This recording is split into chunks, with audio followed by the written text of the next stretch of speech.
right, good morning, folks. It's Friday, June 28th, 2013. Welcome to RenmanMusicandBusiness.com. My name's Steve Rennie. I am the Renman, and this little program is called Renman Live. Every Monday, Wednesday, and Friday for the last year, we've been getting together here on the program to talk about today's music business, not that fairy tale version, today's music business. We're doing it with some of the smartest, most talented people around, and we want you to be a part of the conversation.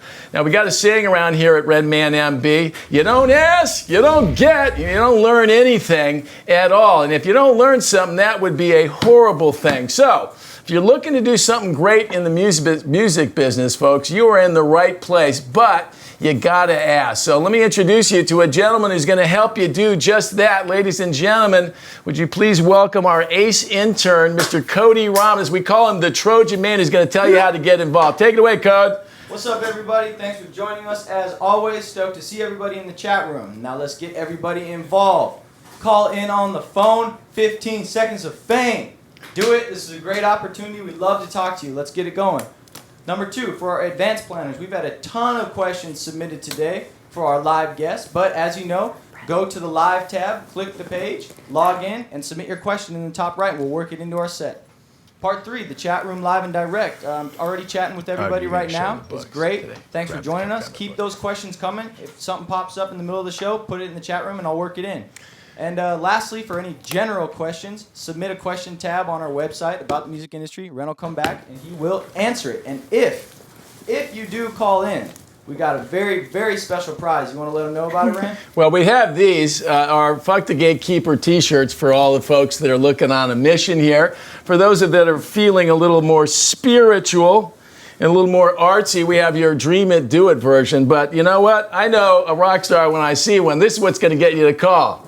These books from Mr. Brandon Boyd, we'll have these signed and autographed for you bold folks that decide to move from the back of the class up front. Speaking of moving up front, Cody, you're not hurt that you're not on the couch today. We have back with us. Come over here, D.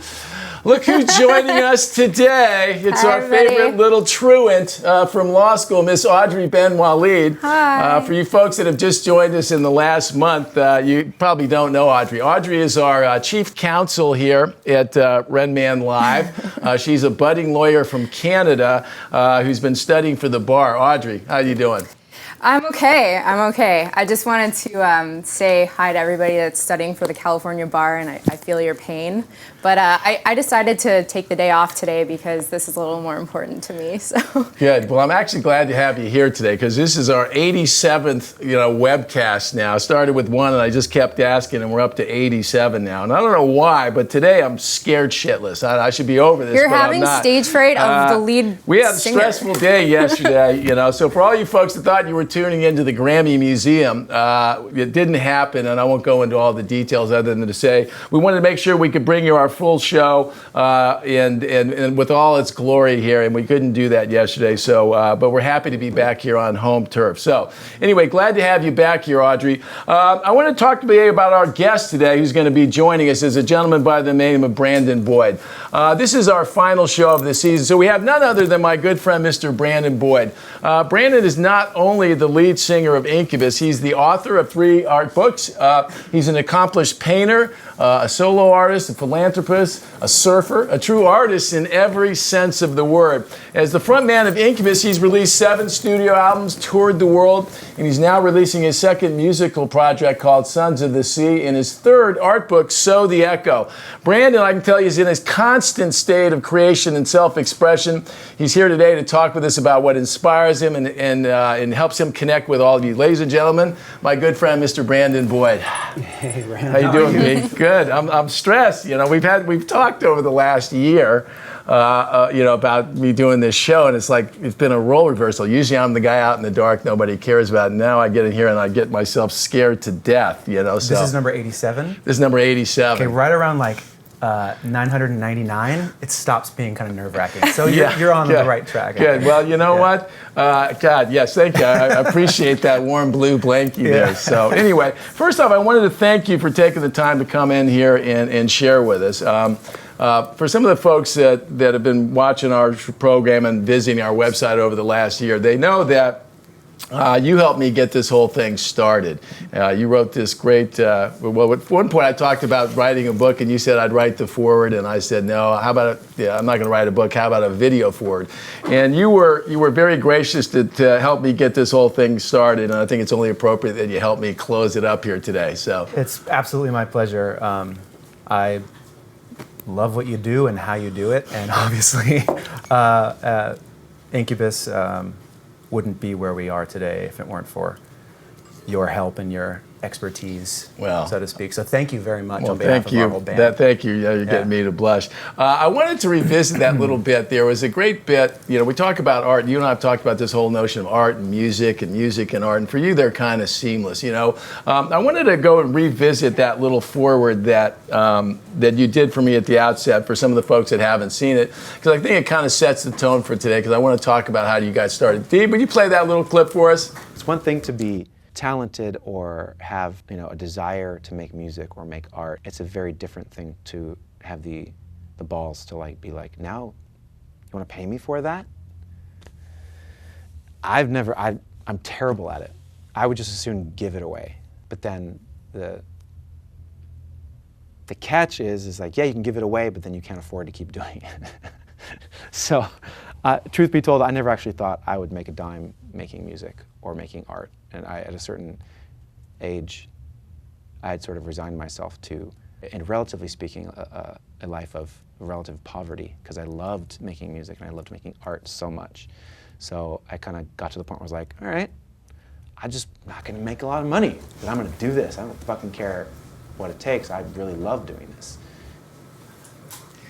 All right, there we are, back again. You've been doing this art thing forever. I've had a bunch of great people on our show. I ask them all the same thing. How'd you get started in this whole life of art? That's, yeah. I've said it, often. I've been drawing things and making things since I can remember. But as far as getting started in a career of art, I remember very specifically when I was turning 16 years old, and we'd been the band Incubus for about a year, and like I said in that video, I sort of got to a point where I was okay with just being poor and happy. I was like, I'm gonna do this because this brings so much joy into my life and so much happiness so effortlessly, and I'll probably never make a dime doing it. And because that was sort of the advice I'd always gotten, was like, oh yeah, you're gonna be a writer or an artist, great, prepared to not make any money.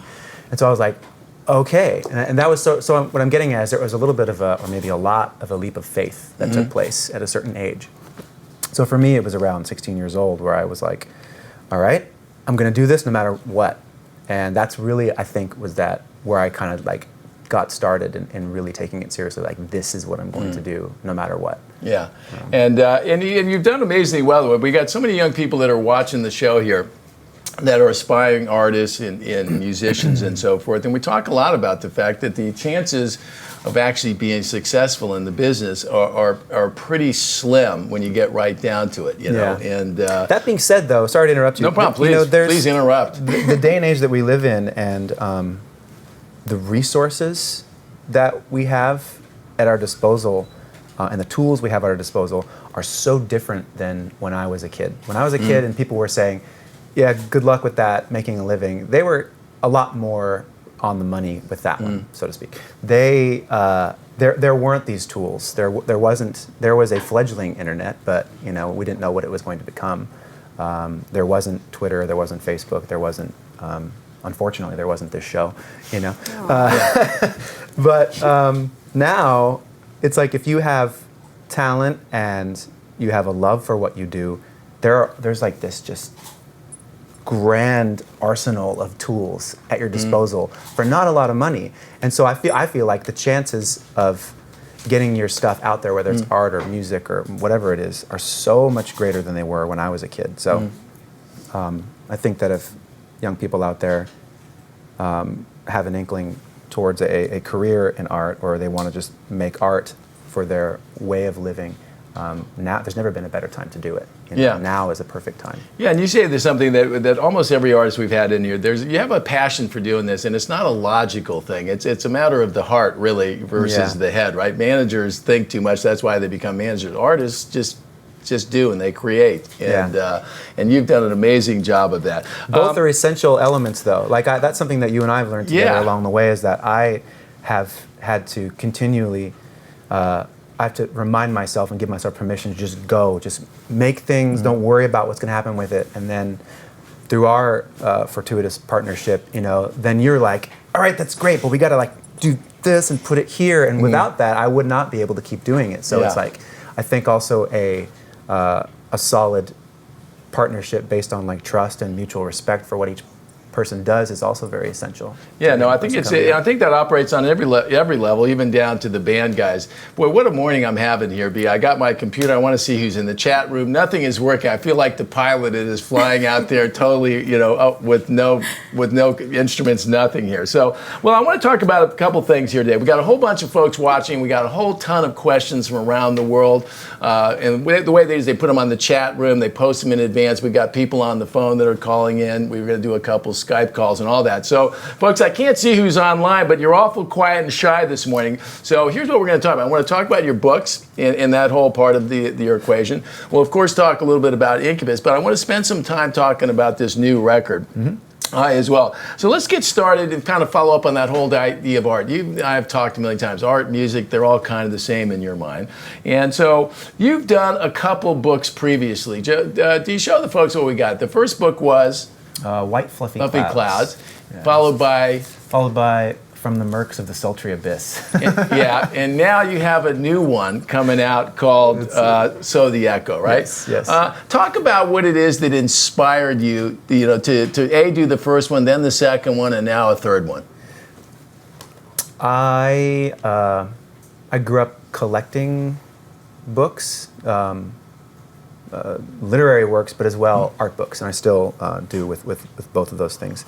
And so, truth be told, a lot of what inspires me comes from the things that I read or the things that I'm viewing in these art books. They were able to, from a very young age, transport me very effectively into magical, mystical worlds. Of white fluffy clouds. Exactly, yeah. Hence the title of the first book was sort of an homage to the place, so to speak, where I was able to be transported to when I was young. And so I think as well, since I was very young, I always knew that I wanted to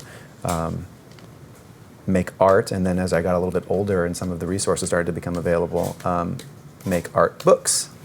And hopefully, if it all went well, like inspire younger artists to go about it as well. Because to look at either of the first two books, you know, I'm not the most accomplished artist by any stretch of the term, visual artist, but That's arguable. I don't know. I don't think that. Well, my point is, I don't think that's necessarily the most important thing. Yeah. I don't think like the best artists in history have necessarily been the best artists. They've been people who have a very particular vision, and it got out somehow, and it inspired other generations of people to make art. So.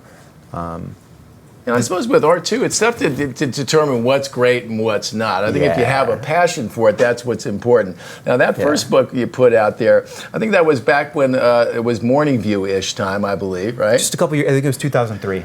And I know that was something, you know, that you'd been thinking about doing for a long time. We talked about it for a while, and then you did it. Did it make doing the second one easier? After I did the first book and stumbled around with it and found my way just by jumping into the fire, it absolutely made the second one easier to do.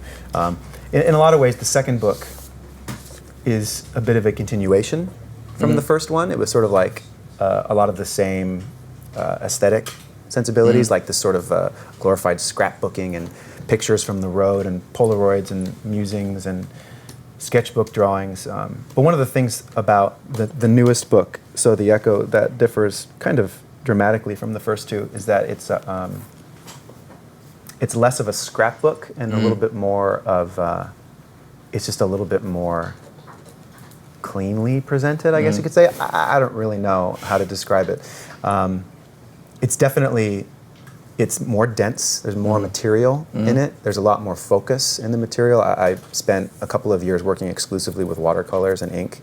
So there's whole chapters devoted to just ink, just hard black ink, and then whole chapters to just watercolor. And then there is a chapter as well, it's called sketchbooks, that's a little bit more like this. That's how the book starts.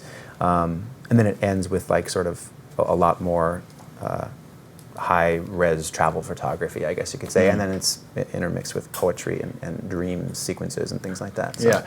Now, it's interesting. We're going to talk a little bit about this whole contrast, between the major label world and the indie. But the truth is, while we might just be entering that world a bit on the record side, you've been quite the indie entrepreneur here. There you go, folks. It's got my name on it. There you go. And by the way, we have signed books here for all you folks. Everybody's sitting at the back of the class. I must be scaring them or something here. I have a question too on the note of the art. Okay, fire away, Audrey. Thank you, Audrey. You're welcome. I'm going to let you two handle this. I'm just going to go in the back with my next guest here and hit some golf balls. Go ahead. So Maximo had a question. What is it about Beardsley's work that you like most, and would you say that your artwork is more emotional or intellectual? Ooh. Good question, right? Yeah. Yeah. That's why I like having Audrey around here. Smart questions. Good job. Carry on. Who was the person that asked? Maximo. Maximo. First of all, one of the most powerful names I've ever heard. It could just be a username, like a. No, but it could be an Italian guy too. It's Yeah? a very powerful very well, name. yeah. Maximo. Sounds good. He's referring to Aubrey Beardsley, the artist from the turn of the century. I imagine, yeah. Yeah, and Beardsley has been a longtime favorite of mine for lots of reasons. I found him just based on the strength of his line work and how graphic his work was, but the more I started learning about him and sort of the story around him, the more I began to appreciate what he was doing and when he was doing it. A lot of times with music or visual art, it's one thing to be able to appreciate it just on a surface level, but then if you start to understand some of the story underneath it, it can really ramp up your appreciation. So for someone like Aubrey Beardsley, he was doing these really kind of graphic, sometimes pretty illicit drawings in a time when that just wasn't cool. We sort of take for granted our freedoms and our freedoms of expression through the internet and the things that we can say and things we can write down and things we can draw and paint. But that's really new. That's a really, really recent phenomenon when, as human beings in this part of the world, we have license to kind of say whatever the fuck we want to say. And Courteous of the Constitution? of many different things, and so Beardsley I see as one of the kind of guys he was laying the groundwork. And there's a guy called Henry Miller, some of you may have heard of him, he's a favorite author of mine, and he was saying things that got his work banned in the United States for a large part of his career, and so he was famous in other parts of the world, and then when they started publishing his work here, it was long after it had already been out. And so it's people like this that have really kind of laid the groundwork for freedom of expression. And so I have a high level of respect. And on that note, is your art emotional, intellectual, mix of the two, right? I forgot about that part. No, that's okay. Reminding you. I think that there's probably a mixture of those two things. It's mostly an emotional outpouring, and an intellectual part of it kind of rushes in at a later part of the process when I go through a little bit of an editing process. Okay. With painting and drawing, I rarely edit. I just sort of go.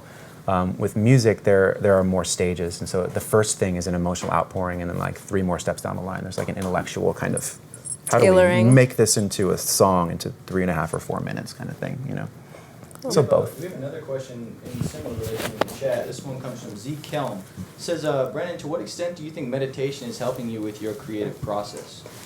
I love these questions. I'm listening to this one. I know how to meditate, but I can't do it on the air. Go ahead. We should try now. Meditation has, for those of you who don't know, I've been a long time meditator, and actually just maybe 6 months ago started a new, more simple technique that's a lot more applicable on a daily basis. I think it's probably done many things for me and for my sense of well-being, most importantly, but one of the things that it's done for my creativity has allowed for a more spacious environment for those things to come through. I think that a certain level of emotional, intellectual, or spiritual noise that takes place can fuel the fire around creativity for some people, and it does for me occasionally. But then there are times when that noise, so to speak, will cloud an idea, and I can't hear or see the idea because of all of the stuff that's existing around it. So with meditation, what you're doing is you're learning how to actively make space for, it's like you're opening something up. You're teaching your brain to quiet down enough that you're not just having a constant stream of random chatter, but there are gaps in the chatter. And in those gaps, or what I call space, these things just sort of end up rushing through. And the more you do it, the better you get at it. So I think it's been hugely helpful. And it calms you down, which is wonderful. I feel better already. I was listening to every word of that. I was like, okay, my computer's working again so I can see who's here. I'm feeling better about it. All right, your new book, you got a website. Let's show Brandon's website here, if we could. This new book is coming out, last we heard was? I think that the official release date is September 5th. Mm-hmm. Okay, yeah. September 5th. And that will be available where? On the... Yeah, brandonboyd.me. All right, there is okay. And if you go to the website, now this is a brand new website you put up here. You kind of got, we talk about this all the time, this idea of the oak tree, right? And I can always see you sitting under the oak tree with your arms, one's to the art and one's to the music. So if they want to buy the book, they go to the art side, click it, and it'll be fulfilled through there. Thanks for that. There you go. This is, for most folks, I have no connection to them, but as they will all attest, I'm happy to do a little shameless promotion here, because folks, it's like one thing to have something to say, it's another thing to say it, but it's quite another matter to get it out there where people can hear it. And I think, for artists, it starts with that creation process, and you and I have discussed over the years, that's where it's at its purest form, when it's exactly what you had in mind. But then you come out of your bedroom or your studio, and then you want somebody to hear it, and then it gets into a whole different thing, and that's why we call this music and business, Yes. So it's I'm stoked to see it come out, because I've watched you do these now, and from where I sit, I'm always gratified to see an idea banging around your head, talking about it in a bus or on the phone, and then to see it actually I held show up. One of the books in my hands yesterday. Do we have a picture of any of the behind-the-scenes stuff there, guys? Or we already show that? They showed a cover of the book, but I actually held the first kind of like prototype in my hand yesterday. Here you are working on it. Do we have a few shots? Now let me ask you this. When you're putting this book together, that's your home studio there. You create all this stuff mostly at home, or do you get ideas for these things when you're out on the road, or is it the road just too tough to mix the two? Something that I've found to be kind of calming and reminiscent of home while I'm traveling so much is working in my sketchbooks. It reminds me of being at home and being in a very calm, safe place. Yeah. I do a majority of the work at home, but I also do I do more writing when I'm traveling, because you spend so much time like zooming down some random highway that you've never been before and seeing stuff you never thought you'd see, or way, way up in the air over like the Swiss Alps, or places you never thought you'd have the opportunity to go, and that shit is inspiring. So you end up, writing stuff down, and you have some really strange dreams while you're traveling around a lot. So some of them are worth writing down. Have you ever thought of like locking yourself in a cabin in the woods and just kind of seeing what happens? I've done that. Have you? Yeah, I've scared the shit out of myself a couple times. Yeah. For how long? I've done it actually when I did my first like solo record, the Wild Trapeze. We'll talk about that in a second too. I went way, way, way deep into the woods to Dave Fridman's studio, which is a converted Amish barn. Oh. And he's up in upstate New York.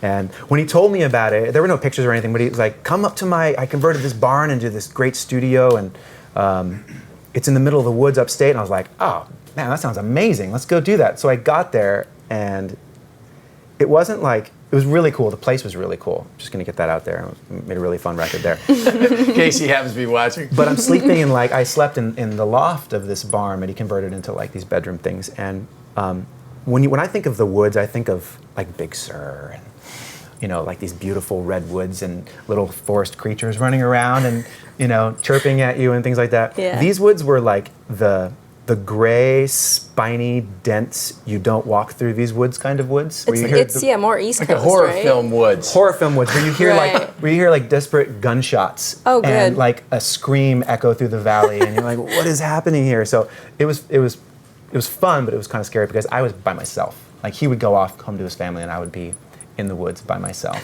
And I have a really overactive imagination, so I was like, Perfect. Did you draw while you there? yeah. Yeah. All right, well, that's actually a good segue.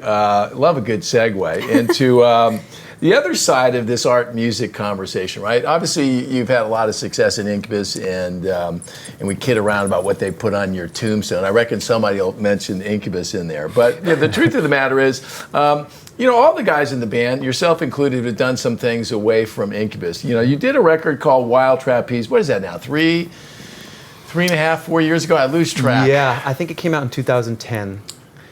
So yeah, it's been over 3 years. Okay, well, I think we had a question here from Anna Molly. Do you have that one, Audrey? And I then, do. then I want to play a little clip from that, my favorite song from the record. Fire away, Audrey. Okay, so Anna Molly wanted to know.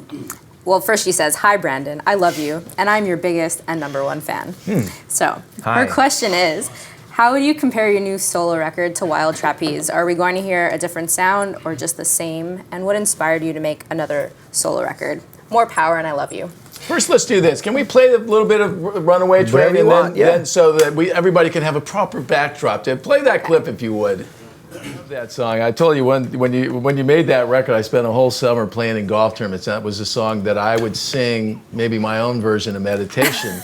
I'm kidding, not kidding, to calm you down, where it's like becomes a mantra, and it was terrific. Great video too. So to follow up on that question, what inspired you in general? You've worked pretty much your whole life with the same 4 guys.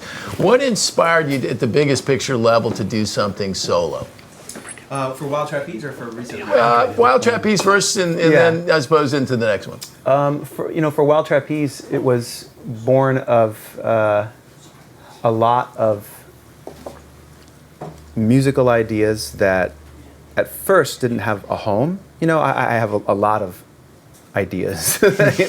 Just in general, there's a lot of stuff swimming around, and we were taking a break from the road, and I actually had a period of ill health for what felt like an eternity, and I was kind of bedridden for a while, and I couldn't do much except play guitar, and it became this wonderful crutch in a way. Like I couldn't really walk around so much. I couldn't surf. I couldn't ride my bike. I couldn't do the things I normally like to do when I'm home. So I was just playing guitar, and I started writing songs that ended up being the Wild Trapeze, and they were different enough from Incubus songs that I felt like they needed to have kind of their own identity. But then, like, we put Wild Trapeze out, and I think like 2 or 3 days later we started writing. If Not Now, When. So I didn't really have a chance, or really even much of a desire to like promote the Wild Trapeze on its own feet. I was really excited about going straight into writing music with Incubus, with kind of like this feeling that I had been like lifting musical weights by myself. I was the equivalent of a guy by himself in the basement. Like lifting weights and listening to Foreigner. I don't know. Yeah, yeah, that would make you lift. Yeah, I don't know why I chose that band. Now let me ask you this too. On that record, it seemed to me, because I remember when we were going through it, and Mikey was off to college, and we were taking a break and so forth. That's right. And Mikey was in school too. Yeah, so. and so everybody was kind of on a bit of a hiatus. But I recall that one was a very personal effort in the sense that you played almost all the instruments on it. Yes. And which was different. You've always had some folks there to kind of provide the musical backdrop to these great lyrics and melodies and vocal phrasing. That must have been freaking scary in a way. It was super scary. It was actually, it brought a lot of, it brought a deeper appreciation, I should say, for the level of musicianship that I have grown accustomed to with Incubus. Everybody, all the guys in Incubus, Jose, Mike, Ben, Chris, they're all like virtuoso musicians. They're all like, each guy could actually, we do it all the time. Each guy, like, they have like solo battles on stage and stuff, and everybody wins. I am not a great musician, and I'm very okay with that. And it's been cool because what I think I'm good at is writing lyrics and like making melodies and finding pockets in the crazy musical riffs that my brothers come up with, you know. So when I started making the Wild Trapeze, I was doing everything myself, and it was a wonderfully humbling experience. I think that that's actually something that is really important for any artist, or anybody actually, in any walk of life, is to push yourself to the very brink of your abilities and learn what your limitations are in your field. Then you can really get a true sense of what you are capable of and a direction to go. You're like, oh crap, I suck at playing guitar. I'm gonna play guitar on this one and make it sound as good as possible. So Wild Trapeze is decidedly different from Incubus in that the musicality is terrible compared to it, but it has a ton of heart. It like sucks really well. Yeah. You know what I mean? Sucks really I like to well. say it was a very personal record in every sense of the word here, you know, and I think that whole idea for the folks who are out here learning and trying to figure this whole game out, I think that whole idea of pushing yourself past your comfort zone is important. But that said, you know, we've had some great moments, not just making the music, with the whole HQ experience. What came to mind when you were talking about that, you know, Brandon Boyd walking around the block going, "Fuck." And me walking around going, "Fuck, what am I doing?" You know, and those moments where it was just freaking sheer terror that We pushed ourselves everything to the brink that you had in your head was not going to happen, right? Yeah. And then what's always interesting for me is the lights go off, band walks on the stage, singer grabs microphone, and it freaking works. You Everything know? miraculously falls into place. As I like to say in the great rock tradition. Okay, let's talk a little bit now about Sons of the Sea. You know, this is something that you've had banging around since we finished the last Incubus tour. Actually, you know, I know it was kind of in your head, you know, as we were kind of finishing that whole cycle up here. We had a question here from Linda Bow that I want, and you know, I remember Linda, our hi, friend Linda. from up in Canada, Vancouver. Linda. She's probably watching today. I think she's Dr. Bow by now. Take it away, Audrey. What's her question? So she says, Brandon, with the first solo album under your belt, how was the experience of writing and releasing Sons of the Sea being different from that of Wild Trapeze? Were there major learnings from the first album that you integrated into this one? Thank you for being such a huge inspiration to us all. Oh, thank you, Linda. Thanks, Linda. Thank you for the cool question. Yeah, Sons of the Sea was a vastly different experience than any record I made before. It just occurred to me that Sons of the Sea is the 9th album that I've made, and it's the 4th album that I've made now with our friend Brendan O'Brien. But this one is so different for so many reasons, but that's Duke out there, huh? It is Duke, yeah. Does he sense danger? Is that why he's no, barking? he's just used to working with you. Now, at HQ, yeah. he kept walking in front of us here. But with Sons of the Sea, I was back in a situation where there were no musical limitations. Brendan O'Brien is also a kind of, he is a virtuoso musician.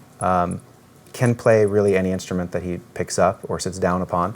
And so once again, I was like lucky enough to be in a scenario where there were no limitations. But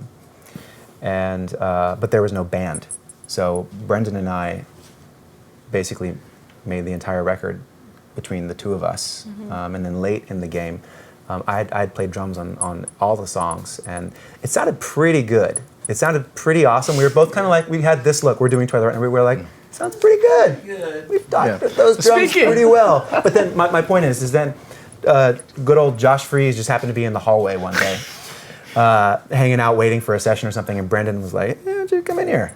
Check this out. See what you would do. And like 5 days later, he'd played on every song, and all of a sudden it sounded incredible. So there are tons of differences, but we'll get more into that. Yeah, well, let's talk about that, because there's always some talented people walking in the studios over there at Henson Studios. So this would be a good time to introduce this mystery man in the corner we've been whispering to. And he is the mystery man. Audrey, slide on over. I want to introduce you guys today to my good friend, Mr. Brendan O'Brien. With Brendan and Brandon, I call him B, I call him B.O.B. He's worked with some of the biggest artists artist in the world, Mr. O'Brien is. He's Thank won a you. Grammy Thank you. Award. He doesn't like to brag about it, but I'll do it for 3. you. It's fun to have you guys here. Usually when I see the 3 of you guys, or the 2 of us. 3 of us together 2 of you again and last, me equals right here. 3, Yeah. right?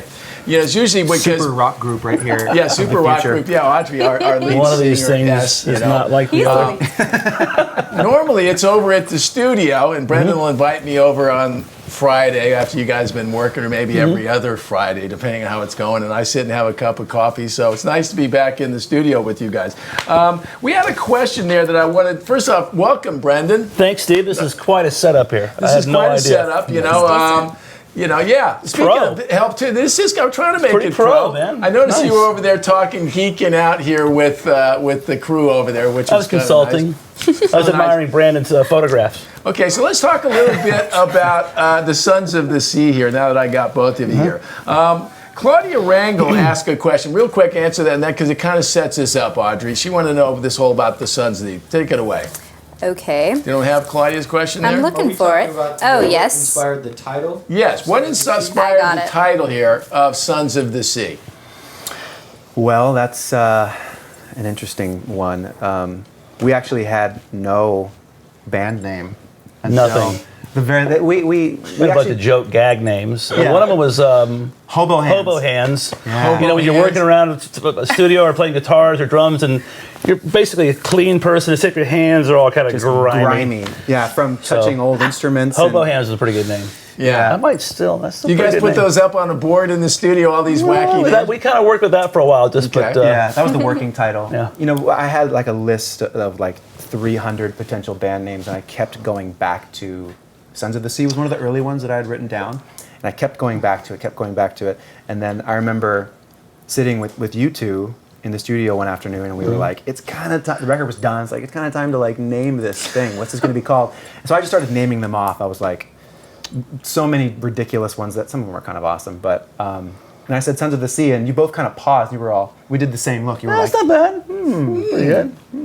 evocative, Naming a perhaps? band has got to be the worst thing. It's just Yeah. impossible. It's really hard. Or It naming is a hard project because or a the record, name whatever it gives is. off these connotations. We were talking the other day. There was a pretty much a nice review in USA Today, Yeah. but they managed to slip funk metal into the mix. That's what here. we're doing, man. And It's all funk metal. It's funk metal, exactly. Funk and metal Yeah, together. it's been tough to at find last. any funk for metal the first time.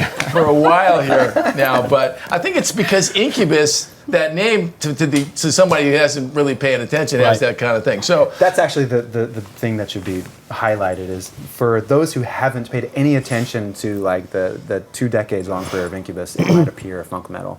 If you paid any attention, then there's obviously more than there's that. not a lot of, well, there probably are some funk metal outtakes which are not going to see the light of day here. So, so let me ask you. I think what people are interested in knowing is how this whole idea. You've been working with the band for a while. You guys have spent a lot of time in the studio in a different context. But typically that doesn't wind up with you. I don't know that you've ever officially written with another artist. I've written from time to time with people and songs, co-written, whatever, that kind of stuff. Co-written is such a Nashville word, but it's not. No, it's one of those things. You're writing with people or not, but from time to time. But this is the first time I've actually really worked with an artist, and the whole thing is and it really. I don't know if we even started that way. It was just, hey, let's hang out and Yeah. See what happens. I got some ideas, and we've kind of rolled in the studio and I had a blast. It was super fun. It for was the never, first week. It was never not fun. Yeah. Only the first week you had fun. After that was After it was hell. a drag. Yeah. No, but it was fun right away. So and it was actually quite inspiring for me. And I remember going home that first week back to Atlanta. I was still living in Atlanta at the time, and telling my wife Robin, I said, I told her that this is one of the situations where I'm able to kind of write songs and come up with ideas, and have a great singer. Like a guy can really sing and write words, and so that was just a treat for me. So yeah, I want you to know, Brandon, that Brendan and I play a lot of golf, and we've been talking about that for a long time. how important it is to have a great singer around. Makes things a lot easier for everybody. How about from your end? I mean, Thank you you've been guys, by the working way. in the Thank you. context of Incubus, and it's 5 guys in the studio, and that brings in a different dynamic. Nothing good or bad, but just adds some extra voices into it. Was it easier for you to translate each other's thing this time around as opposed to working with a band, and vice versa from your end, Brendan? You know, I don't know if easier necessarily is the right way to describe it. It was vastly different. There was less kind of deliberating happening as to which direction a song should go or which note should be played. There was a lot more kind of immediate certainty, I think, in this process. So it made it easier in that sense, but mostly just different. It was maybe the difference between having one partner or Yeah, we never with a group. We like when you're 5 guys. It's part of the thing, and it's what makes it great. Yeah, and it makes it hard as well. Yeah. But in this situation, I kind of follow my own advice as a producer. I'm always telling the guys who write music for a singer in a band, which is a unique situation for guys who write, for the guitar player, the drummer, the bass player, whatever. Don't fall in love with anything, because if the singer doesn't connect with it, it's out. So I probably came up. There was a few songs where Brandon had melodies, and I would write the music around it, and then there were other songs that I came up with, just sort of fleshed out demos of songs. But of those, probably 10 or songs or whatever that we ended up doing that way, or 8 or 9 or whatever, I probably did 25 or 30. And if Brandon didn't connect with it, let it go. Sometimes that was a little hard for me. I might have shoved a few back at him a few times. And that's the thing, though. It's like out of everything, all of like the music that you sent to me, none of it wasn't awesome. Does that make sense? It was all awesome. There are certain things with, like, as someone who writes lyrics and melodies to music, there are certain things that you just connect to immediately, and words just kind of spill out, and that's one of the things that is probably hard. Being in a band with people, is like especially being like the singer of a band. It's like there are certain things that just immediately, you're just like, oh, last night it just came right away. And there are other things you really like, but it just takes longer. It's a hard thing to really describe. I have a really good question I'm going to jump in here for a second, because we're talking about immediate. I'm keeping my eye on the clock here a little bit too. What you guys played for me, I remember coming over after you guys had done a few songs. When you talk about immediate, right? There was a song you played me that very first night that I remember humming along. It became my new golfing calm me down song. It's a track called Lady Black. I want to play the little lyric video first, and then I want to come back and have you guys talk about how that one developed. We're back. Okay, what do you got in your hands there, Mr. Boyd? What is that? I wanted to be the first to present this award to you, Steve, for just a congratulatory thing on behalf of myself, guys in Incubus, and all of the listeners around the world. I put in with it too. Yeah. And from Brendan and I and everybody, congratulations on 87 shows. 87 shows. There it is. The shark gets jumped around 89. Here's the shot they do on the golf channel here.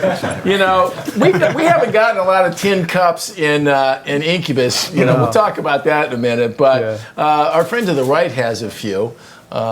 You guys can't see his belt, but it actually is it's a platinum belt that says Producer of the Year. Producer of the Year. Universe. Well, thank you for that little note there. Okay. Lady Black, first one that came together. Real quick, talk about the video, how you got that whole thing. Because you've done 4 great ones. We're going to debut one here a little bit later. But talk about how you found that thing.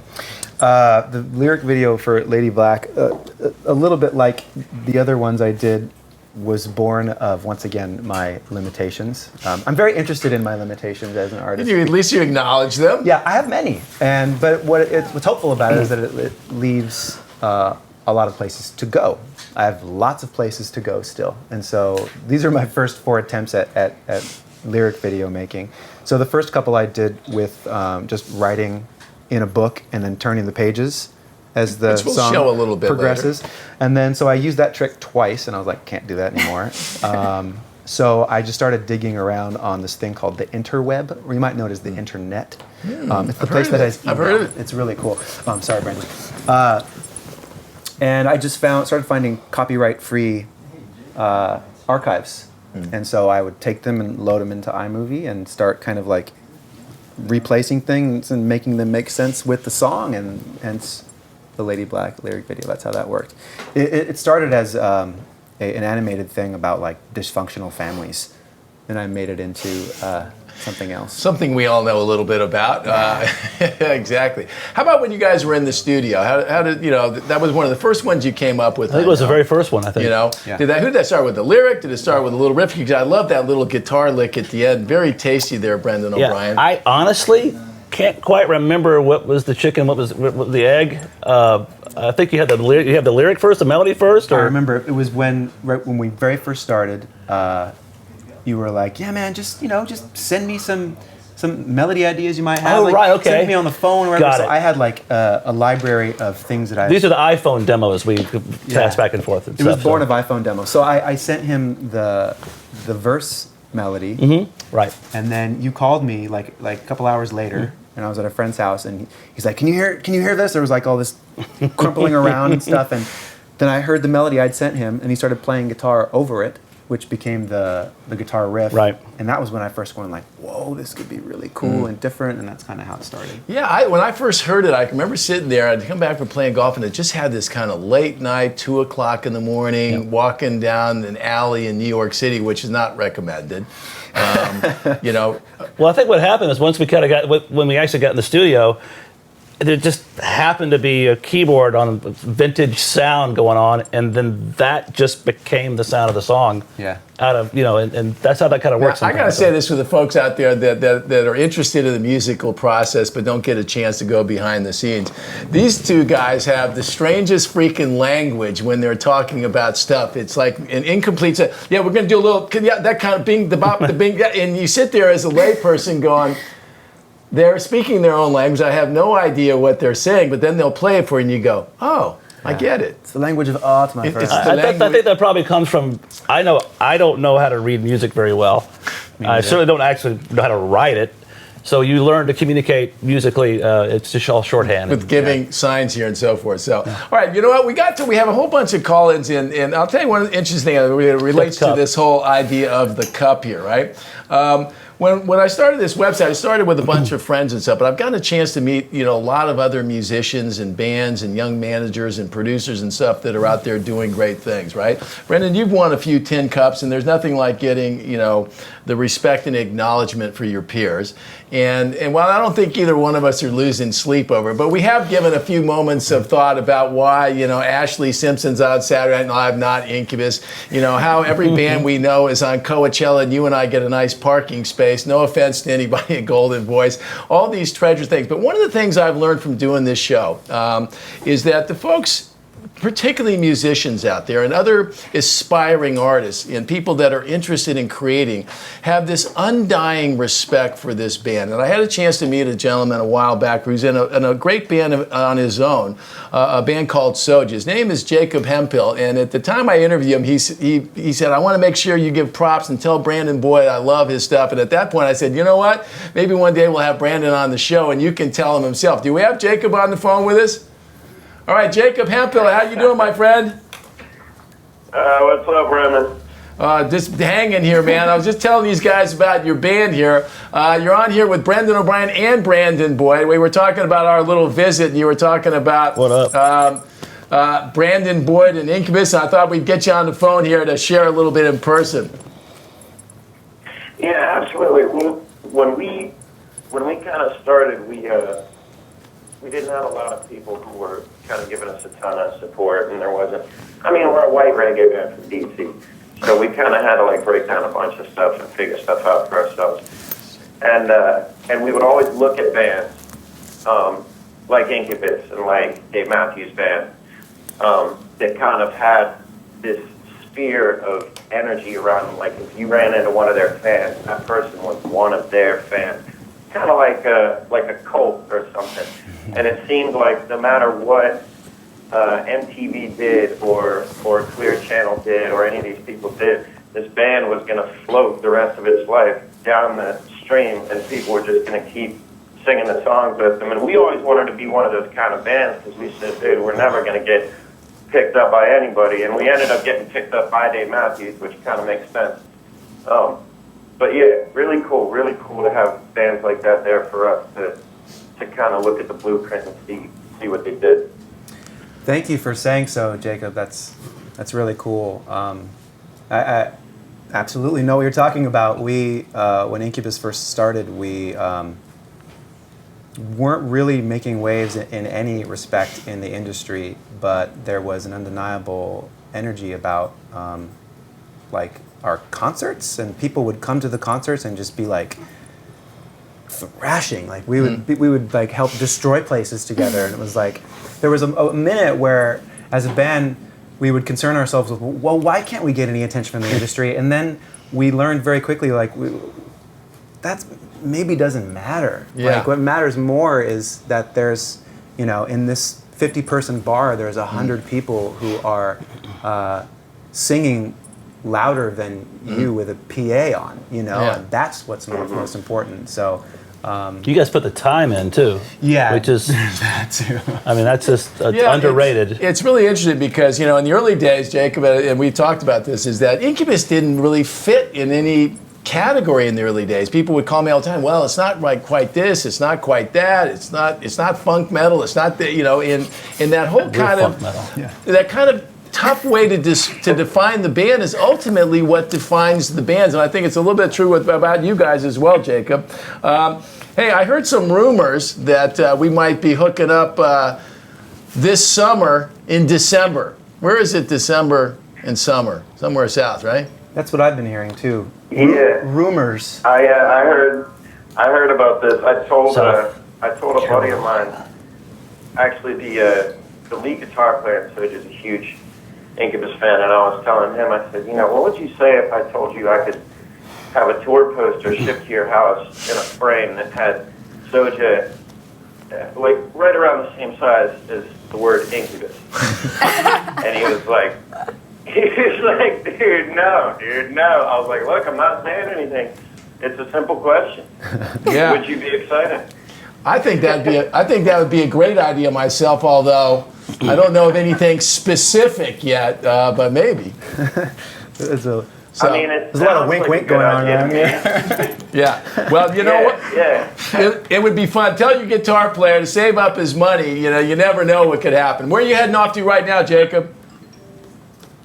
We've got a couple more U.S. deals, and then head to Europe, and then, you know, same old stuff, just moving around. Just moving around. Well, you know what? I hope to see you soon. I know you're heading for the airport, and your manager told me make sure you don't go past 11 o'clock because I don't want him to miss his flight, and I can relate to that. So I don't want to have that burden. So anyway, Whatever, Jake. dude. I'm not worried about that. Yeah, well, yes, he told me you'd say that, okay? So, at any rate, I want to thank you for joining us here today, man. Look forward to seeing you again real soon, dude.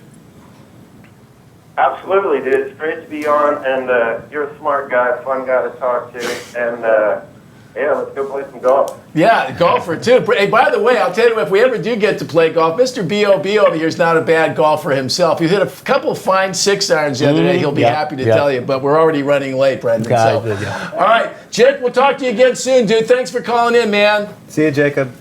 Rockin'. Yeah. Thank you guys for having me. All right, perfect. He's a great band there, these guys doing it. It's funny what I was telling you about. So many people out there, that I don't know if you hear it as much as I do, but it's one thing to go out and do your thing. It's another thing to have people pay attention and respect the way you do it. Let's go back and talk a little bit more about where, the new record. Where all the songs come from. Was there a question from Debbie Wallace there that set that all up, Audrey? Yeah, so she had a nice little pun there. Brandon, where do all the songs come from? You know that was coming. You have a very apparent ability to spawn a plethora of meaningful songs and lyrics. I'm wondering, have you ever entertained the thought of someday writing music for others? Ew. Nice use of the word plethora. Plethora. Yeah, I like it. It's I like good. how you pronounce Sorry, it. I'm They Canadian. both work. No, they both work. Plethora. Plethora. They both work. But that sounds like Plethora? something you catch. Plethora. No, They both not work. in Canada. I've got plethora. Well, Brandon's quite the wordsmith. Is it plethora or plethora? I think it's either. I think it does. Yeah. All right, I'm going with both. okay, enough of that. But where do all these songs come from? Where do they come from? Well, he was just asked about writing for other people. Oh, right. For other people. I think that's a good idea. You and I should do that. Yeah, well, we've actually talked about that, but people have to ask you first, pretty much. That's how that works. So who wants I've to had write- people asking me all the time, why don't you produce so and so, whatever? Well, they have to call and ask. And, It's still kind of an entry point. I think that Brandon would do great lyricist and great melodies. And So you'll write my first single? Yeah. Okay. Okay, But no the pitching problem with on that the is couch, sometimes- Audrey. Just ask the questions. if you write a okay? great song and you're a great singer, you kind of want to keep it for yourself for the most part. So Right. that's a little bit of the catch-22 there. Well, that's what I thought was interesting about you two guys getting together and writing some songs together, because it was kind of, newish territory for both of you, but there'd been a lot of comfort zone there ahead of time, So where all the songs come from? Where was that one in the scheme of the 4 songs? Is that a riff that came together, a lyric? How did that go? That was a riff that Brendan sent to me that was very kind of, remember, it was very medieval sounding when it first started? Yeah, And I dug it. It was I super actually cool. kind of, I remember I was in Atlanta at the time, and I put the demo down in Atlanta, and the demo was similar to the song as it is now, but the chorus rambled forever. It just kind of went on and on and on.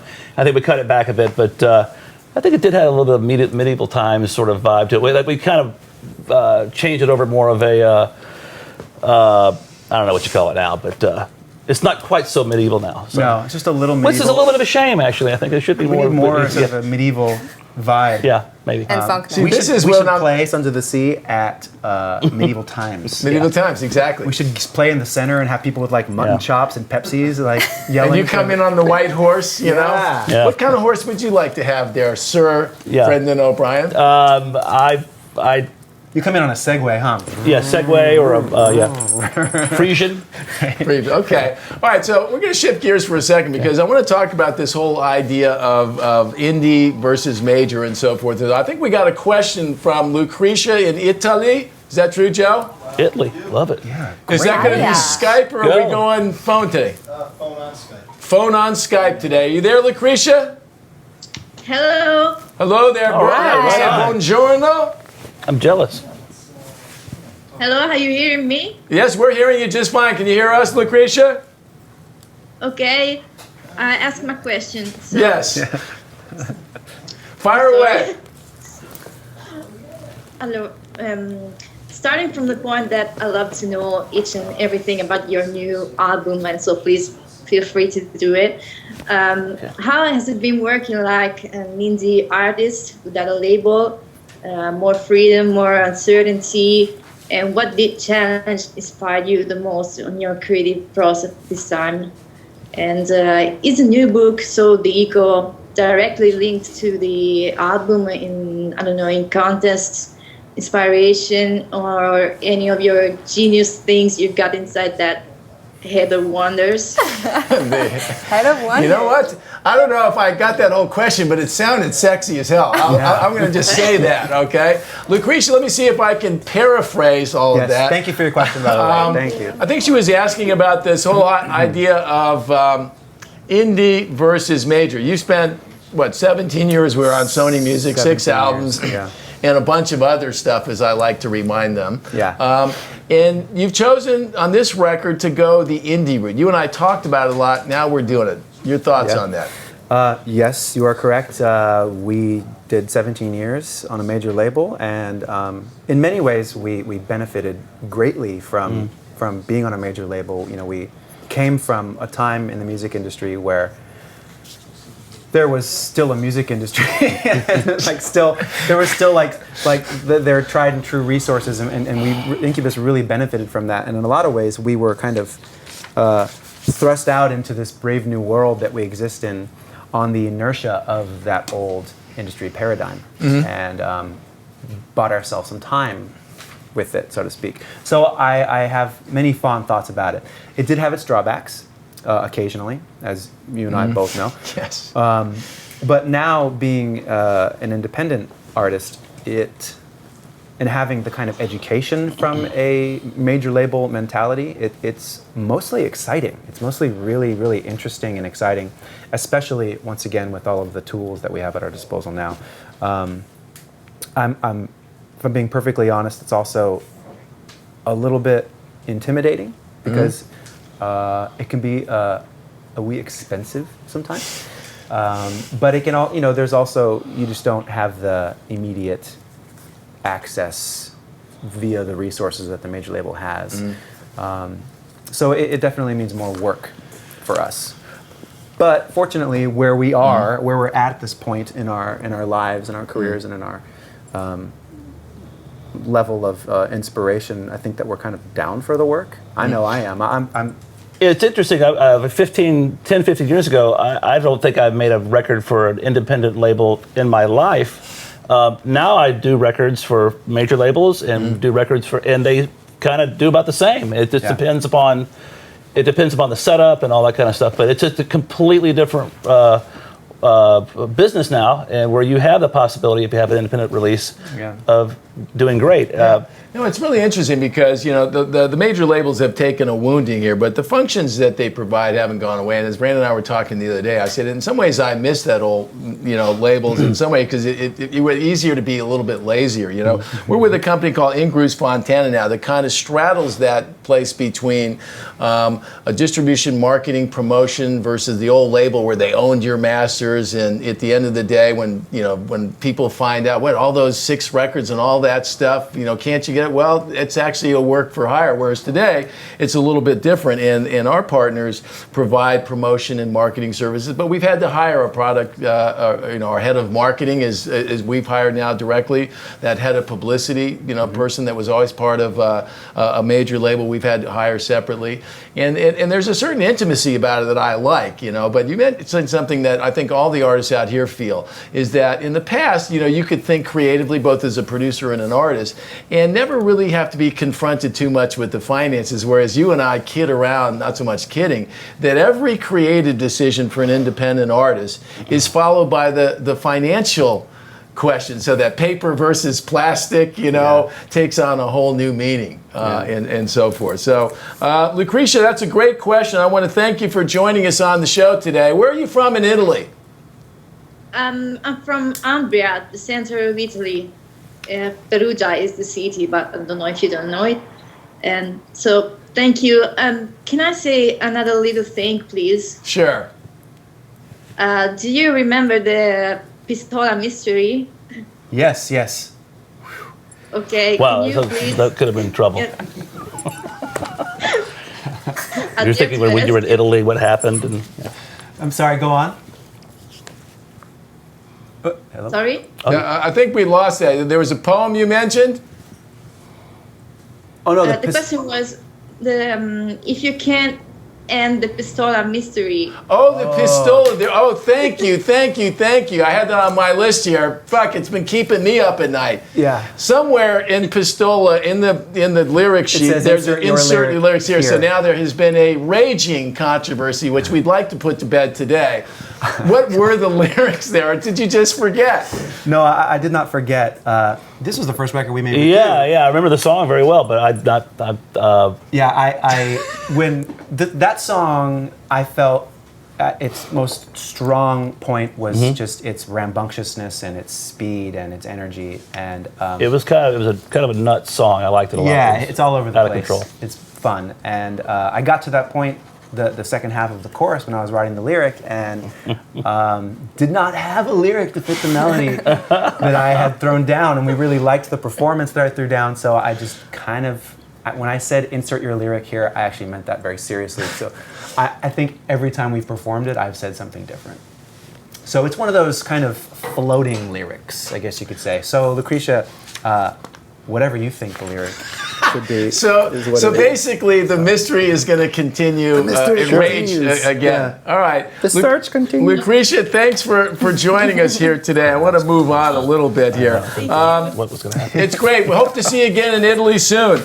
Okay, we're all friends with Jared Leto. He's got a new record out, his band called 30 Seconds to Mars. We had so many freaking questions here that I've been just driving myself crazy, and it's like you picking the set list. No matter what you pick, somebody's going to be pissed off. So again, I'm going to let you be the singer for now. I'm going to go back to playing golf with Brendan. So I thought we would start a second as an ode to our friend Jared Leto. Instead of calling this 30 Seconds to Mars, we're going to call it 30 Seconds to Answer. Cody's going to rapid fire these questions at you. So that we can Cody, go. Yeah, either way, anybody weigh in here. Audrey, let these two stars handle it, okay? Please, all go. right. Unless you got a better idea. This one's for more reliable. Are you a vegetarian or a vegan? Neither. Next. This one is from Sierra. Is Virginia Beach on your list? I'm sorry, is Virginia East, Beach what are you, from Italy, on your Cody? list? Jesus, okay? We'd love to have you on the East Coast. Is it on my lease? List. The lead. Of tour. Like, I own Virginia Beach, but only on a lease. Exactly. 3-year lease. Yeah, I guess. I don't know. All right, here's another. I'll clarify that there is no tour planned for America just yet, but it's typically been on the least or list as you prefer. Next one. Okay, what's one of your guilty pleasures? Ooh, that's it. 30 seconds. I have 30 seconds to answer. No. 30 seconds to answer. That's the The name answer of to the the question segment. is- Don't let him off the hook, Audrey. I don't feel guilty really about anything. I'm a pretty open guy, so I actually don't have any guilty pleasures that I'm aware of. Brendan? Matlock TV shows. Amazing. For real. Matlock. Yeah. Matlock, okay. That was Andy Griffith, Matlock, Sure, right? yeah. All right. By the way, right up the street is where they filmed that. Opie and him walking down the it's not in North Carolina. It's right up here, Beverly Park. You got I another only got couple 30 there? seconds. I need to pump a couple more. This is, let's see. Would it be more heartbreaking for you to lose your sense of hearing or your sense of sight? Oh boy. Wow. Damn, heavy. That's Can I lose my pinky?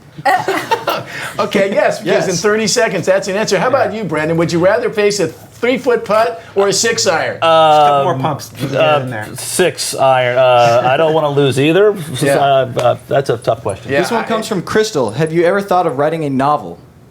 Yes. No. I have a cool question. Ice Heart, if you could travel to any time in the past or future, what would it be? What would you do? I love right now more than anything else. I like now. I thought you were going back to medieval times, myself. You can. It's right down the street. Oh, that's Yeah. true. Mutton Yeah, chops. Have you actually more. been there? What was your first tattoo? My first tattoo is in a place where nobody can see it because I was 15. Perfect. Yeah, it's All right, now we had a question from, I noticed we had on the phone there was Dory Frank, who's, which we call her Isadori Frank. I'm going to ask the question because I know we blew you off the phone there, Dory. So here's one that either one of you guys could answer. It's from Dory Frank, who's from St. Louis, Missouri, one of our craziest, loveliest fans on the whole planet. She goes, what is your favorite part of an album's production, both Incubus and your solo works, since you've been involved with both? I'll start with Mr. Boyd. The favorite part. Wow, there are many parts to making an album. My personal favorite part is writing a record. Really? I love writing a record because it allows me to usually sleep in my own bed and go for a surf in the morning and then write the rest of the day. So there's and it also it entails a lot of kind of spiritual and intellectual mining. So I get to kind of dig around in places in my psyche that otherwise just become stinky old rooms. Stinky old room. That sounds like I could be a song. Brendan O'Brien? It's as a producer, without a doubt, the hardest part, the most work is while the band's writing and the arranging part. And it's just work. You just got to get in and put the time in. Yeah. The most fun for me, for sure, is like the last week. Whether you're mixing or closing or whatever you want to call it, naming the band. You're wrapping it up, and I love the finish line. I love deadlines. I love being done. I love that. This is why we get along so well. If there's somebody, they weren't asking me, but I'll just say I always love it when it's finished because then not to rob you guys of the creative, but that's where I'm always waiting for that moment when we can unleash and waiting to get that scorecard, which you and I find most good artists and good musicians and singers often do their best work when there's a bit of a looming deadline and there's whether it's self-imposed or it's for real. Okay, I got a question for you, Brandon. When you're done with the record, you've talked about it, you've put it into practice, you've traded riffs and all that kind of stuff, does it scare you to let that baby loose or are you just ready to tee it up and just see what you got? There is, for me, consistently a period of time that looks and feels a little bit like panic, where you probably a poor visual reference, but the girl you've always wanted to impress is standing on the beach waiting for you, and you've been swimming in the freezing cold Pacific Ocean, and you've lost your shorts. And you're going to have a long, fruitful relationship with her, but you're afraid that you come out of the water and first... And you got the little turtle. Wow. Yeah, you guys don't know what I'm talking about, okay? Ladies, it's not my fault. The water's cold. But after that moment, you realize that it is going to be a long and fruitful relationship, and one that will change and evolve over time. So that initial moment of panic is but a fleeting one. But it's a consistent one, I should say. Yeah. Do you have thoughts about that, Bob? This particular record is very different for me because Yeah, I don't feel that. Sorry. what? I don't feel the getting out of the water, the whole thing. No, we've been swimming in a like a Mediterranean. Wait a minute. Yeah. But this is without a doubt Brandon's record. This is his thing, and the songs that I helped him with, I felt like I kind of wrote on assignment, which was fun for me because I was working toward this with Brandon. Yeah. But so I have apprehension about it. I just want people to like it. I'm sure I'll take it personally if I read crazy shit and whatever. And but when I produce records, I feel like when I'm in the moment with the band, it's all I think about. It's all I do. But I do I make a lot of records and move to the next one. And I do take it very personally if they don't do well. And I love it when they. Yeah, I'm not ashamed to say that. Both of you guys fortunately had a few that did better than worse here. Let's go talk back about the record again, and then we'll take a couple more calls, and then we'll get everybody out of here. The other track that I remember listening to, amongst them, that caught my ear, was a track called "Come Together," right? And over the last week, with our partners who are in the room here today, we've debuted a bunch of your lyric videos on the web. But there's one that our folks have not seen yet. It's called Come Together. So I thought I would show that to you and then come back and talk about Come Together. And then we'll take a few more questions. Dee, fire away. All right, we are back to the program here. Brandon just paid me a nice compliment. I'm glowing now. Can you feel the glow? Well, that's just I think that's just the shine from the lights there happening here. Okay, to coin a phrase, how did that song come together? Oh, boy. Hang on. I got my rim shot. There you go. Boom. How did that song come together? You have a rim shot on there? Would you like to hear it again? There you go. Amazing. I want there's somebody to make an app that's entrance music. So you can pre-choose it. I was hoping I had one, but I didn't. Well, where was that when I walked up? Because I was frazzled. I was a little nervous. Now I'm feeling very comfortable. I feel like we're back at the studio. I've had my coffee. I'm jacked up and ready to go, man.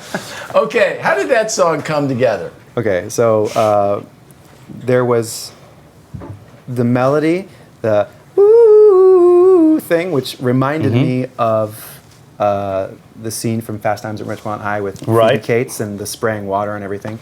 A seminal moment in any teenager's mind if you saw it then and there with was it the Cars that did the song? The dun dun dun dun dun dun dun dun. It was Cars, right? I forget I don't remember. I don't remember this music in that scene. Oh, okay. So the scene was highly impactful for me, and every time I was singing that woo melody, it reminded me of that. So I said to Brendan, I showed him that melody and some of the ones that followed it, and then I played him the Phoebe Cates thing over and over again. And then on YouTube, you can find it. It's amazing. Brendan started writing the music stuff around it, and it all came together around the imagery. Thank you, Phoebe Cates, if you ever. Okay, so the song. Yeah. The song is essentially the same. It does the same sort of progression. It just changes keys indefinitely. I think that's right. Just to keep it. I think the melody is very similar. The music's similar the whole time. It just. But I don't think we consciously once thought, let's make it poppy or dancey or whatever. It just kind of turned out that way. Happened that way. Now, can I ask a question? Because you hear so many different elements and so many different layers of music on there. I know you guys brought Josh Freese in at the end there. Did you play anything on this record, or was it all Mr. O'Brien over here banging it? It's mostly this guy. There were a couple of moments where he played some guitar and some keyboards and all. He usually when I'm making records with people, I'm the guy that snatches the tambourine and the percussion away from drummers and does it myself because I don't have patience for it. But he is the percussion master here and plays some guitar and pretty much all the singing and stuff. So. And a fine whistler. I know we had a question in there. Somebody was commenting about your whistling. I don't know who it was, but we answered that. But fine whistler. You've whistled in a few songs in your career. I have, yeah. It's a skill. It's a strange skill, but a fun one. It's a skill that you can use most readily when you're taking a nature walk. Right. I have the volume whistle down. You can do that? Oh, crazy loud. I can't do that. I've always wanted to. Yeah, crazy loud. You want to hear it? Here. Oh, Jesus. Okay, that was very strong. I'm sorry about I, that. bet you I think they can hear you all the asked way in me, France, which is a nice segue to a question. We have one just of our strictly Incubus volume. fans. Great for calves. Yeah, that's really great for cats. Yeah. Do we have Mr. Mayhew on the line? We're making this an international affair. David Mayhew is in Paris, France, and has a question for us. And Does he want to ask it in French? Audrey's gloating because she knows French. She's a French Canadian by way of Morocco. Audrey's got a very exotic background. Okay, David, you're on the line with Mr. Boyd. Oh, we got him on Skype. God, this is all working now. Take it away. Hi guys, how you doing? Hello, doing well. How are you? Ça va bien? Ça va très bien. Oh boy. You guys excuse us, okay? Parlez-vous anglais? Excuse me, I didn't hear you well. Parlez-vous anglais? Il a dit, est-ce que tu parles en anglais aussi? Okay, we're only about a half hour behind. What's your question, Dave? Nice to see you, by the way. Yeah, very nice to see you guys again, and great to meet Audrey and Mr. Brian. Pleasure. Mr. So Brian. Thank you my for question that. for Brandon was the industry has evolved a lot, the music industry, and since the last decades you can listen to music in a lot of different ways. You can still buy records if you are kind of old school, or you can subscribe a streaming service, or you can even buy a digital file. You chose for Sons of the Sea to distribute it only digitally, and I was wondering what you, as a music listener, what is your favorite way to listen to music? Are you still buying CDs? Are you buying vinyls? Or is there any kind of other way you are consuming music now? Good question. That is a good question, David. Thank you. For me, I think that the most consistent way that I listen to music, and I listen to music most often, is in my car, which usually means a CD, or if I don't have the CD, an MP3 off of my phone into my car. But I usually listen in my car. It sounds the best out of what's like available. If I'm obsessed with something, if I'm obsessed with some kind of music, I will do my best to find it on vinyl and listen to it at home on headphones on my vinyl. I've never been much of a vinyl just because I always played music, and I was always the guy that borrowed people's records and never quite gave them back. And that guy, I was that guy. Sorry. But pretty much mostly downloaded now just for convenience.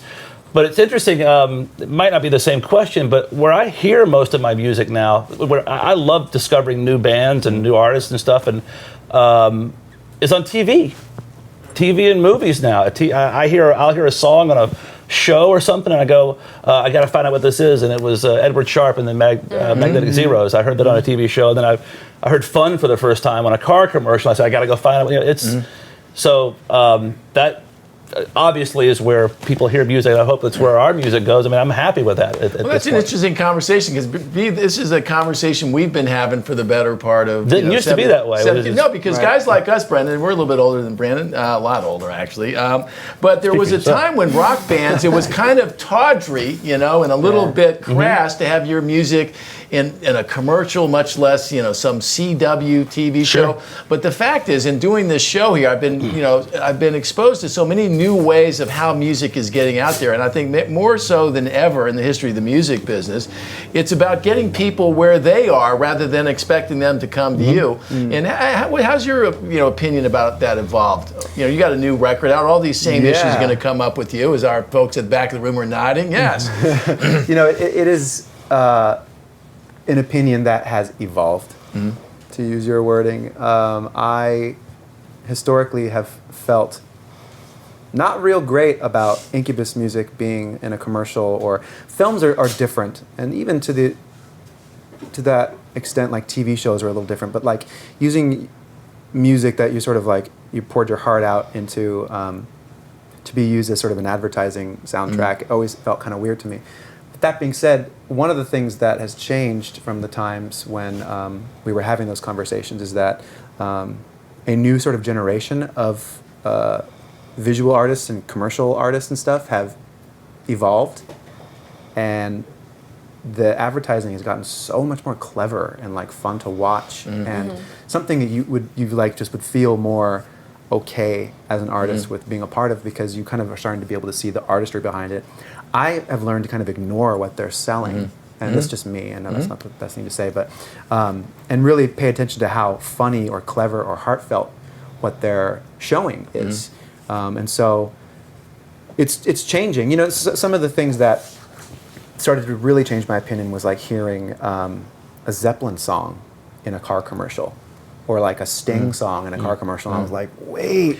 That actually looks awesome. But damn it! You know? I think we're probably a little more precious with it than people who came up later. Like I have 3 daughters, and they love music, and I know my youngest daughter loves music and buys music, but I don't think she listens to radio. Right. I think it's more accepted by people to hear songs and TV shows and even commercials. It doesn't have the same stigma or whatever that it may have had 15. And plus, honestly, we sold way more records 15 years ago. Yeah. So it's a different business game, and I think I speak for you as well. When we're making records and making music, I don't think about what's going to happen later. We just happen to like songs that have hooks and for the listener. But once it's done, we want to get it out there and people to hear it. Well, it's all about this. We've been doing this show. I kid about that. We're talking about today's music business, not the fairy tale version that works so well for all of us sitting here today. Not so much Audrey. She's just starting. But anyway, it speaks to this whole idea that if you've got great music, it needs places to be heard, and that's evolving as we. David, are you still there, David? Yeah, sure. Sorry, it's easy to forget here. We get lost here. So anyway, thanks for joining us. David has been one of our biggest Incubus fans for a very long time. He's one of my first online buddies who I would give him assignments. In fact, when I started my early morning shows, David would send me these wild graphics, of kooky stuff, and I would send him something at midnight, and at 9 o'clock in the morning it would be there, graphics and so forth. So I want to thank you for your continued support. He represents, so many of the great Incubus fans out there that have this undying love for the band, which is pretty amazing here. So, all right, David, thanks for joining us. Let's take a couple more questions. Merci, au revoir, David. Thank you, guys. Au revoir. Cheers, bye. Bye, bonne journée. Okay, a couple more questions, and then we're gonna let you guys get out of here because I know that we're taking up the whole day here. Cody. All right, this one comes from Amelia. What is your favorite book and the genre of book? I have many favorite books. That's a really hard question to answer. Today, I'll tell her what I'm reading right now, and it's a favorite book of mine from when I was a teenager, and I'm reading it for the 3rd time. It's called Jitterbug Perfume by Tom Robbins. There you have it. It's really good. Audrey, one final question here, and then Okay. we're going to get going. Mark Hayden, when starting out with Incubus, did you ever consider quitting? Why and why didn't you? And what keeps you motivated? The only moments that I ever considered quitting were in early on, and they were in deeply selfish and self-obsessed moments of panic that I wasn't able to do what I wanted to do or perform the way I wanted to perform as a singer. 3 or 4 times early on was when we had like an important show or something at a big bar as opposed to a small bar, so it was like bigger than usual. And there were a couple of times when I got like really sick and I just had no voice. And my want was to either be like abducted by aliens on demand, like I'm ready to take me now, or like run away because it's so frightening to have to like go on stage when you have no voice if that's what you're there to do.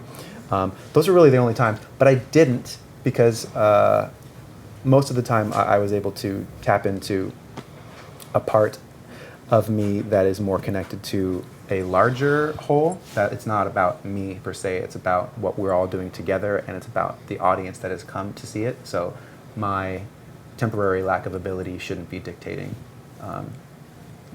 if it happens or not. That, and then one time I didn't quit because Ben Kenny, our bass player, got me drunk on wine, and I was really sick, and I did the show drunk, and it was really fun, but I had no voice. It was in San Francisco, actually, at the I was there, yeah. Outlands Music Festival. Were you panicking? Was I sick as a dog. Oh, God, let me tell you, I went there, and so I go, oh, Brandon can't sing, and, manager, I said, oh, come on, man up. So I go back, and I'm thinking, oh, fuck. So I sat there with Greg Perloff, if you're watching, the promoter, the whole time like a prize fighter's manager, just with my white flag and in my mind the whole whole time I'm thinking, because it's a pretty good payday for us, I recall, and I'm sitting there thinking, I wonder how many songs we got to get through before this counts as an official game. But the whole time I was grinding because I'm sitting there going, oh God, he's fucking dying up there. Yeah. And there was nothing we do. But in the great rock tradition, you gutted it out till the end. Got to show up. And made it happen. And similar happened at the end of the Linkin Park Incubus tour. Yeah. At our big gig here at Home Depot Center. I was sick then too, and just for the listeners out there, like being on the road all the time is it's quite taxing on your physiology, and as a singer as well, you don't rely on something that doesn't get sick. It's like there's this little thing right here. It's this like tiny little amalgamation of like flesh that rattles together, and booze usually helps that, doesn't it? Like a lot of alcohol. I don't really drink though, but that night at the Outside Lands festival, oh shit, sorry. I just decided to just drink a bottle of wine in one sitting, and it was actually a really fun concert for me. I don't know why. Yeah. I can't tell you how many people I've met that were like, oh yeah, I saw you guys the first time was at Outside Lands. I'm like, oh God. So many people, like more than usual. Well, I still have a vivid memory of walking back in the trailer when we were done, and you're like, hey, Red, and I'm sitting there, I have never seen Brandon Boyd drunk in my life, and I gotta admit, it was kind of fun. It was kind of fun stuff. Well, I want to thank you guys for joining us here today, and at this time, usually, of the show, I'm losing my voice here, we go and talk about what we got coming up next, but we don't have any more shows for that. We're going to take the summer off while I take a break from the pressure of it and try to figure out how to make this thing happen. But I want to thank you two guys and thank all the folks that have been a part of this, that have kind of indulged me in this conversation, and because I think it's important for the new artists out there, for people that are aspiring to be in the music business, to have some sense of mentorship. I benefited mightily. You and I have talked about, you had some mentors, folks. Watch the clips on the site. And whether you recognize or not, in a way, you've been in a place now with all your experience, Brandon, where you play a mentoring role to people. So for all the folks that have helped us out, I want to thank you for taking that time to do it. You didn't have to do it. It means a lot to me. I want to thank all the folks out there that have been watching for the last year, and tell you it's been just a freaking awesome thing for me. It's been my honor and pleasure to be your manager and to help these folks and to know you, Brendan O'Brien. I want to thank my friends Audrey Ben Walid, Cody Romness, Joe Lilac over there, who without Joe Lilac, I'd be a freaking hopeless wreck. Darren LeGros, who's waiting for Incubus to go on the road, or Brandon Boyd, whichever, it'll be there on the side of the stage. We got all our folks from Incubus and Cedric Esquera, or Sequeira, excuse me, another alien French person, in Canada here. I need to stop you. I think that on behalf of everybody here and also the viewers, I want to thank you. Yeah. And honestly, coming from somebody that's trying to get into the business, this resource that you're providing is completely unique. And the fact that you're, opening up doors to rooms that have never been opened before for people that are either trying to be an artist or trying to be a professional, it's really, really amazing. So I sincerely hope that this continues. Now I'm going to get drunk. All right, well, there you have it, folks. Our season 3 officially ended. We'll come back and see you again, I hope, in the fall. My name's Steve Rennie. That's Brandon Boyd. Brendan O'Brien. Audrey Ben Walid. Cody Romness. Joe doesn't talk. And Darren LeGros. The show's called Renman Live. The website's renmanmusicandbusiness.com. I am out of here. I'm going on vacation, but we're going to start with a hellified party tomorrow. See you later, folks.